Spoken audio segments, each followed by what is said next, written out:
Turf Business TV are now joined by David Snowden from Agronomic Services and Devonshire Park's Danny Negus, who is also the current IOG Groundsman of the Year, and I guess the last ever one, given the recent changes to the IOG's name.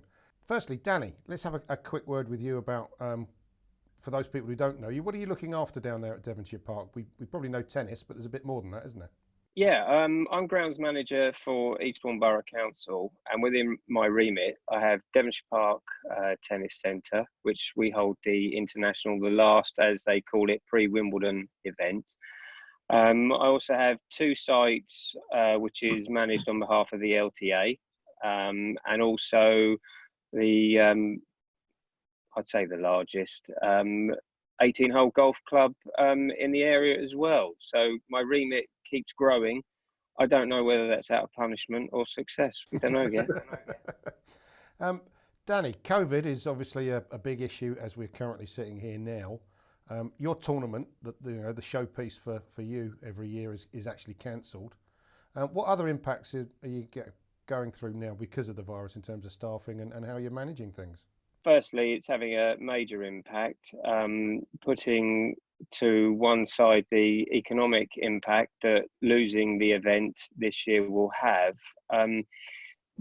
What we've had to do on all sides is, or what I've done, I should say, is streamline back. So we've prioritised playing surfaces. They are the priority.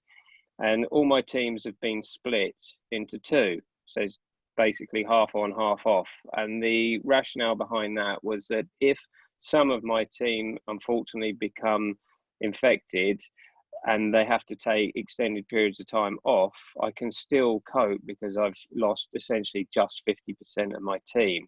That's the hope. I'm lucky at the moment that all my team and their families are well, and I haven't been impacted in that manner. But I think it's the biggest challenge is, professionally speaking, you can see everything you're having to leave, and you're having to streamline things, try and make things more efficient, and it makes it a challenge because you obviously want to still strive to top tier standards, and you can't. It's as simple as that. You can't achieve that and uphold the protocols in place by government. So it's difficult. Yeah, it's difficult. Tough times, Danny. I think you've got a couple of questions that you want to ask David in terms of, how it might be helpful for other people in particular. Do you want to fire away? Yeah, please. Thank you. Hello, David. Hi, Danny. Good to see you. Likewise. David, just very quickly here at Devonshire Park and where we're going over into golf, I'm 100% liquids and don't use growth regulators. Now, with the lockdowns and everything that's being enforced on people, there is a general pattern at the moment that a higher use of regulators are being applied in the hope that it will just help scale things back. And I notice for yourself, your mission statement is less is more. How would you encourage people to actually use plant nutrition as the regulator as opposed to the use of a pesticide? Yeah, great question, Danny. And if we just sort of break it down into sort of sections, you say you use liquids. Let's just clarify again, long and short of it. I understand what I class as true foliar feeding, which is a very high-end quality raw material, and that's applied at 150 to 300 litres total spray volume per hectare, fine spray mist left on the leaf, and then you have soil liquids that ranging from 300 upwards, depending if you want to feed the crown, thatch, or the soil with a soil conditioner. Now, again, there's foliars, soil liquids, and granulars. And our area to influence the plant is done in two aspects, one through the canopy and one through the soil. And as the soil starts to warm up, we get these growth degree days that people have been talking about, which is an understanding of where those plants are growing. and going from a POA in particular, from a vegetative state into a flowering state. So people have started using growth regulators a little bit to sort of try and suppress the plant going from a vegetative into a flowering state, seeding, and suppress that. As the soils warm up, we will naturally get more microbial activity and more conversion of N into a food source. So we're getting residual nitrogen uptake, and then we're also potentially putting bags of fertilizer out there, which I'm only saying about the bags of fertilizer is once you put that out, you've lost control of what happens to that bag of fertilizer. Mum Nature takes over now. So I understand, and I work with you very much on the understanding of liquids. I like that, and I always have done.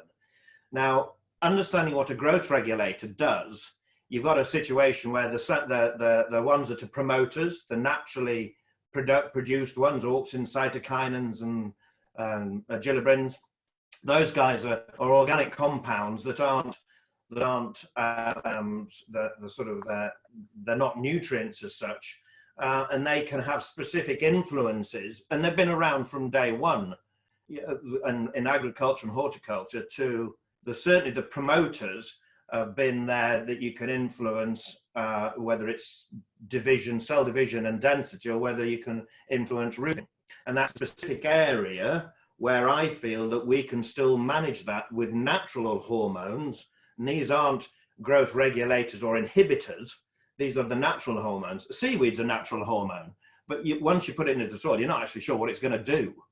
So there are foliar versions that you can spray onto the plant to reduce the amount of topical growth, and you can produce cell division, or you can help the plant produce a bigger root system. Now, going back to your question about putting more growth regulator on there, and those are inhibitors that are potentially, we're getting to a bit of meat here, that are inhibiting certain aspects of the plant, auxin and gillibrinic acids, to cell elongation. And if we keep putting those on, you're going to end up with a bit of a pressure cooker aspect. But managing your nitrogen input is truly key to understanding your growth regulator. Now, increasing the amounts of growth regulator, I would come back again, and like you and I were just discussing, look at your input of nitrogen. Do I put on that 50 kilos of N as pure foliar, liquid, or granular, or a combination of all three to get my 50 kilos? If I'm getting 20 kilos from the soil and 50 kilos from various aspects, and then putting a growth regulator on, I question why on a golf green we need to be putting less nitrogen on and putting more in a more of a foliar mindset. I think putting a plant growth regulator on a fairway, tee, banks, all of those type of things is not a bad idea to reduce manpower and mowing. I think there's a huge place for that, and having a program, but like a wetting agent program, if someone wants to go down that way on those areas. But on a golf green, if that's one of the questions, I think you can manage your golf green far, far better without growth regulators through nutrition, through foliar feeding. Seed head is slightly different if you've got POA greens. I don't know whether that's answering a question or creating more debate, but I think... No, it does answer it. It does answer it, because I think some of the concerns that I have when I'm hearing people using them at high rates or higher rates is the fact that although we technically are not having rebound as such, my concern for them is there will be a springboard effect, because you cannot lock up all that energy and then just expect it to dissipate. It doesn't. By the way you're saying, by the way that we're hopefully trying to encourage here through nutrition, you hope to mitigate that sudden boom and it's gone. Correct. Yeah, so it's good to hear you say that. Again, it's down to timing, depending on what grass varieties you've got there. The cool season cycle of 2 to 3 weeks through the growing period, it can suddenly want to take in a lot of energy and grow. And so you've got water, you've got sunlight, you've got temperature, what the soil's doing, the micro, all have influences of how much nitrogen the plant uses, requires, or gets given. and then by putting a pressure cooker on top of it with your growth regulator, just, you know, people need to understand growth regulators far more. It's not just a jug that can basically reduce a bit of growth. They're doing all sorts of things to the plant. You know, you're upsetting the physiological aspect of a plant and what it's trying to do. You know, photosynthesizes, chlorophyll production, all of the different things that are associated to plant strength and energy. And you pointed out very, very clearly, I think it was, I love that concept of managing your turf, spoon feeding me, foliar feeding, liquid feeding me little and often, so I get boring linear growth rather than this. Great peaks and troughs. So I think managing your nutrition, and anybody listening to this, I think can go an awful long way about less is more. Well, go and stick a couple of kilos of N on through a foliar aspect and see how long it lasts. You know, and especially if we're only mowing 3 times a week or twice a week, the last thing you want to do is shove something onto the soil. Yeah, I couldn't agree more with you, David, and it's really encouraging to hear the in-depth of that. It's good. And I think we could have a whole conversation and a whole discussion on plant growth regulators, because they came about, you know, in agriculture and horticulture a lot earlier, many years ago, to influence what happens to fruiting bodies or corn, wheat, etc., and how it's managed. It's only this sort of latter part of universities have come into, well, how can it just sort of, can it suppress a little bit of power production, seed production, and if you mow at 5 o'clock in the morning at 3 millimeters and at 6 o'clock it's at 6 millimeters because of the amount of growth through the day, well, I would question the person that's, why have you got 3 millimeters of growth in 8 hours, and why do you need to put a growth regulator on? Something else is going wrong. I totally agree, and what's nice as well is these products do have a place, and it reminds me of products such as Shortcut, the original for me, as it was years ago, T-banks, areas that take manpower. Yeah, I totally agree. But for an actual playing surface, I have a different take, and it's kind of nice. Sure. It's reassuring that you're coming at it from a similar position. So here's the oxymoron with reference to something like Shortcut. From my agricultural background in agronomy, you've got, it's inhibiting certain the auxins and certain GAs that create cell elongation and stem production.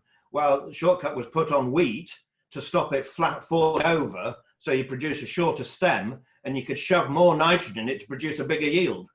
There's the oxymoron type situation. So you're producing a more beefier short stalk, but yet shove it full of good nitrogen to get a high yield. That's what it was designed for originally. And so we're producing a shorter stalk on a poa or a bent grass, but we don't want the foliage. Yeah.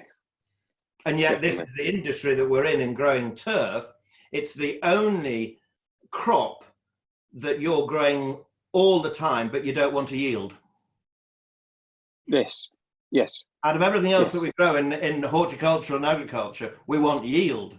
And turf is the only crop that we grow 365 that we don't want to yield. That's why it's such a lovely industry to work in. Absolutely.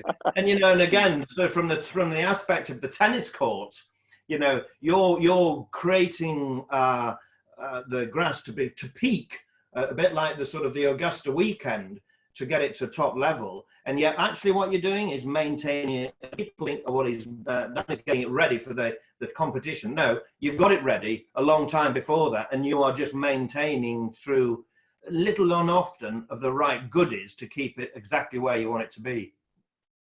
Yeah, exactly, absolutely. And I'm also pleased that the mention, I mean, you must forgive, because when I say to people I'm liquid feeding only, it gets lost in translation. We do exactly as you're saying. I think it's important that you understand if you're root drenching, if you're foliar feeding, and what you're doing and why. So it's been a really good discussion on that. I'm sure there's plenty of people screaming that actually they don't like it, but right. It's nice. Yeah. It is nice. Everywhere has the place. Everywhere has the different things, whether it's organic fertilizer, synthetic fertilizer, granulars, soil liquids, conditioners, foliar feeding. And again, true foliar feeding is an art, and it's the quality of the raw material, because most of our industry is associated with the production of agricultural-based fertilizers, and it has an amenity label slapped on it. I'll get shot for saying this, but that's basically the truth. And there's not many companies in the world that produce nutrition specifically for turf. If I could just move on to another point that we're currently facing within the industry, a lot of golf clubs, and if I be specific with golf on this one, they're suspending memberships, they're holding back. And my concern is that as unfortunately people are losing jobs, their incomes are reduced, that the impact that will have on memberships could be quite devastating to the clubs. Now, moving that a step further, if that is the case, and we unfortunately lose golf clubs and we lose good people, my concern is the educational system will also suffer, i.e. getting the budgets to push people through. Have you given any thought that you'd like to do to help, if you like, buffer that zone and say, look, we're not part of the educational system, but we want to keep you all educated in a manner have you got plans for more seminars, more discussion groups? How are you going to approach this? Well, again, another great question, and certain people will remember and certain people won't. When this country got foot and mouth, we had a bit of a close down of golf courses and people moving around the place for a short period of time, nowhere near as bad as what we've got with the coronavirus. However, it taught us very quickly. There was consultants, there was agronomists around the place, and you'd have sections for, say, like Bega, there would be the certain sections. And I think getting local golf clubs that are near each other, and you as the management side of the golf club, is to get the apprentice in to your first assistant in, and we did group seminars, local regional seminars, and it was nothing to do with sales. It was purely to do with helping understand gathering of what other golf courses are doing, because yes, you're in competition, but no, you're not really. People are a member of that one and people are a member of that one. But so yes, educational seminars we held quite a lot of, and I see that probably being more resurrected, and it's down to the golf courses and to help that procedure happen. No two ways about it. Yes, education side of things is critical, because there's less people coming into the golf industry because it's long hours, underpaid, etc. Or it's different hours, not long hours. So education should come back into more of a regional aspect as well as university and college. Yeah, brilliant.